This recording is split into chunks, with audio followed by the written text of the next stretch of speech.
Speed, pwede yang 1, 2, 3. Kita nyo yung hangin, galit na galit. 'Di ba? Parang may bagyo, be. Eto nga pala guys, yung nabili naming wall fan. Syempre, doon tayo sa tried and tested na brand.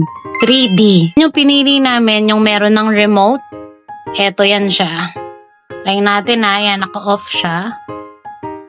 Using our remote, i-on lang natin. Pipindutin lang natin tong speed on. Yan din yung on niya.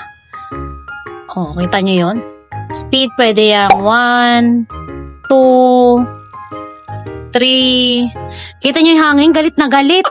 'Di ba? Parang may bagyo, be. 1 lang natin. Yan.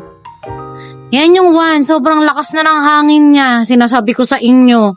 Daig pa yung mayayabang yung kapitbahay dyan, oh.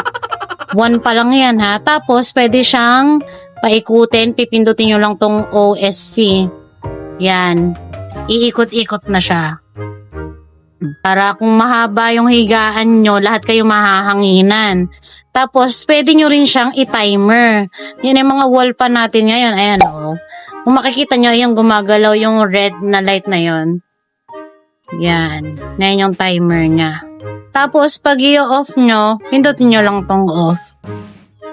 Oh, diba? Ganyan na yung mga electric fan ngayon. Di ka natatayo. Dati pipindutin mo pa, tas gahit na gahit ka sa nanay mo kasi ang sarap na ng higa mo, ikaw pa uutusan. O ngayon, kahit nakahiga ka, pindot ka na lang ganyan. Ma-on mo na yung fan mo.